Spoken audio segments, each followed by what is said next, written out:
Rumor perilisan Itel A70 ternyata beneran aja nih bakal dijual dalam waktu dekat ini. Lihat aja deh medsosnya Itel Indonesia, mereka udah nge-spill kalau si A70 akan segera dijual.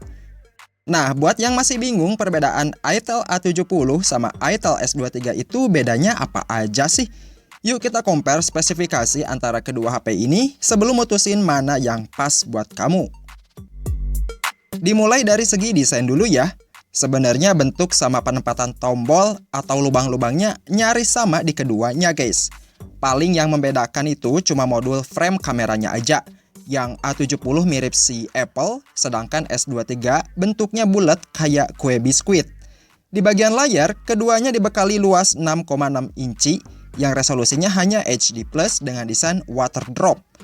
Tapi buat refresh rate-nya si A70 masih 60Hz. Kalau di S23 udah 90Hz. Jadi kalau pengen ngerasain pengalaman scrolling konten dengan mulus, mendingan ambil yang S23 aja. Kalau kecerahan layarnya mirip-mirip lah, di sekitaran 500 nits. Perbedaan selanjutnya ada di bagian resolusi kamera. Di Itel A70, resolusi kamera belakangnya cuma 13 megapiksel aja, sedangkan resolusi kamera S23 itu udah 50 megapiksel. Kalau kamera selfie-nya, kedua HP ini sama-sama dibekali resolusi 8 megapiksel dan perekaman videonya di 1080-30 fps. Jadi kalau butuh HP buat fotografi, lebih unggul di S23 dalam penangkapan detailnya. Lanjut di bagian hardware, kedua HP ini dibekali prosesor yang sama dari Unisoc, dan dari segi performa gue rasa mirip-mirip lah.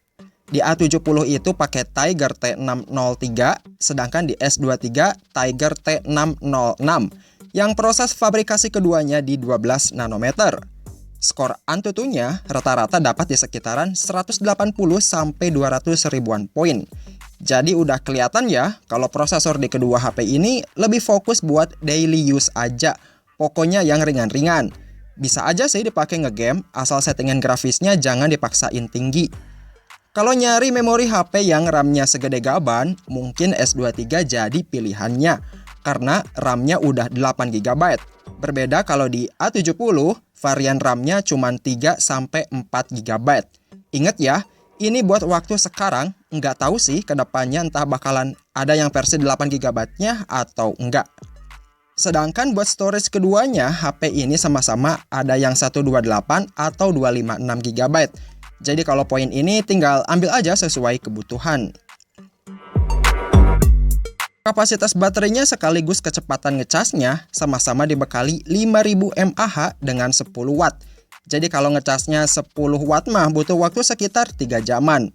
Oh ya, port pengecasannya udah Type-C ya guys. Lanjut di fitur lainnya, HP ini support slot microSD, lubang port 3,5 mm, side fingerprint, dan belum support NFC. Tapi ada satu fitur lagi yang jadi nilai jual utama di A70, yaitu Dynamic Bar. Ya, jadi kalau ada notif kayak baterai lowbat atau lagi ngecas, si poni water drop-nya bakal melebar gitu. Jadi mirip poninya iPhone 13. Itu aja sih, sayangnya Dynamic Bar belum support buat notif aplikasi pihak ketiga. So, jadi kesimpulannya, kedua HP ini nawarin pengalaman yang beda tipis aja. Menurut gue kemungkinan harga Itel A70 bakal sedikit lebih murah dibanding Itel S23. Karena di S23 itu unggul di layar 90Hz sama RAM yang lebih gede. Kalau di A70 kayak nawarin memori aja yang gede sama fitur gimmick Dynamic Bar aja. So menurut kamu apakah Itel A70 ini bakalan seheboh kayak perilisan Itel S23 yang saat itu harganya digoreng tengkulak? Coba komen di bawah ya guys. Oke, thanks yang udah nonton video ini sampai habis. Kita ketemu lagi di video selanjutnya. Bye-bye.